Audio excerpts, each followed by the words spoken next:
हिमाचल प्रदेश विधानसभा monsoon सत्र के छठे दिन सत्ता पक्ष द्वारा लगाए गए स्टाम्प संशोधन विधेयक पर सदन में खूब हंगामा हुआ। नेता प्रतिपक्ष जयराम ठाकुर ने कहा कि सरकार ने 10 गुना वृद्धि के साथ सदन में स्टाम्प संशोधन विधेयक लाया, जिसका बोझ आम जनता पर पड़ेगा। और जब बिल को प्रस्तुत किया गया तो सत्ता पक्ष के पास बहुमत नहीं था, लेकिन सरकार ने लोकतंत्र की हत्या करते हुए बिल को पास किया, जिसका विपक्ष ने विरोध किया और सदन से वॉकआउट किया है। वहीं नेता विपक्ष जयराम ठाकुर ने कहा कि जब बिल लाया गया तो कांग्रेस के 17 और बीजेपी के 19 विधायक सदन में थे, इसलिए बहुमत विपक्ष के पास था और बिल अपने आप ही गिर गया। लेकिन लोकतंत्र की हत्या करते हुए विधानसभा अध्यक्ष ने बिल पर दूसरी बार वोटिंग करवाई, जो कि नियमों के खिलाफ है।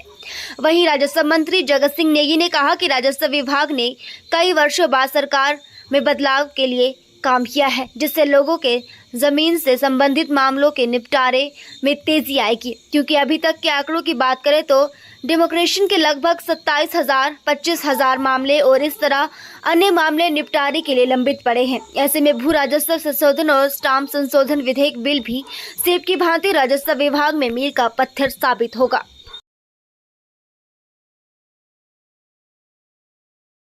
डिस्कस हुआ और डिस्कस होने के पश्चात हमने अपनी अमेंडमेंट मूव की हुई थी, हमारे रणधीर शर्मा जी ने मूव की हुई थी। और उसमें सबसे बड़ी बात यह थी कि उसमें जो स्टैंप ड्यूटी में जो इंक्रीज थी वो 10 टाइम्स थी, यानी कि 100 रुपए से सीधा उसको 1,000 रुपए तक ले जा रहे हैं। और उसके बाद दूसरी भी और बहुत सारी इंक्रीजेज उसमें थी। उसमें हमने कहा कि हिमाचल प्रदेश में कांग्रेस की सरकार आने के बाद गरीब लोगों के ऊपर लगातार बोझ बढ़ता जा रहा है। आपने तेल की कीमतें बढ़ा दी लगभग 6.25 रुपए। आपने बिजली का टैरिफ इंडस्ट्रियल सेक्टर के लिए बढ़ा दिया। आपने हर चीज को लेकर के आपने सीमेंट की कीमतें एक बार नहीं, सरकार आने के बाद 2 बार बढ़ गई।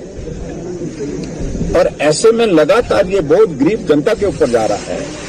इसलिए ये और जो बोझ जो स्टैंप ड्यूटी के माध्यम से ये इंक्रीज बहुत ज्यादा है, एग्जॉर्बिटेंट है। हम कह रहे थे इस इंक्रीज को 5% से ऊपर तो कभी लेते नहीं है, 10% की इंक्रीज एकदम की जा रही है। इसलिए हमने कहा कि इसका हम विरोध करते हैं। और अभी उसके बाद फिर जब इंट्रोड्यूस हुआ बिल, मुख्यमंत्री जी ने अमेंडमेंट के लिए कहा कि जो महिलाओं के लिए जो एक कैटेगरी पहले बनाई थी, पहले 50-50 लाख की थी, वो उसको बढ़ा करके उसको 80 लाख रुपए किया। अभी लंच के बाद जब हाउस में बिल पारण के लिए वहां पर प्रस्तुत हुआ नई अमेंडमेंट के साथ, अमेंडमेंट की कॉपी हमको मिली नहीं। और दूसरी बात, जब अमेंडमेंट जो है मंत्री ने सीधे मूव कर दी और मूव करने के बाद स्पीकर ने उसको इंट्रोडक्शन के लिए हाउस के सामने वोटिंग के लिए रखा। और जैसे वोटिंग के लिए रखा तो ना करने वाले 19 थे भारतीय जनता पार्टी के हमारे पक्ष में, और हाँ करने वाले 17 थे कांग्रेस के।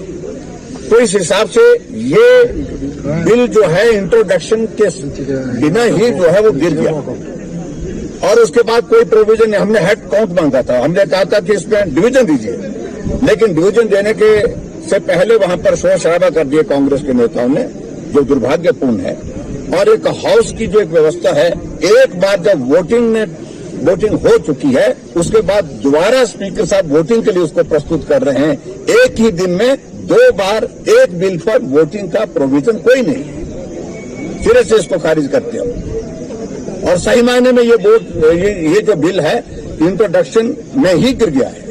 इसलिए बिल पारित नहीं किया जा सकता है, और अगर करेंगे तो इससे बड़ा मजाक जो है लोकतंत्र का हो नहीं सकता है।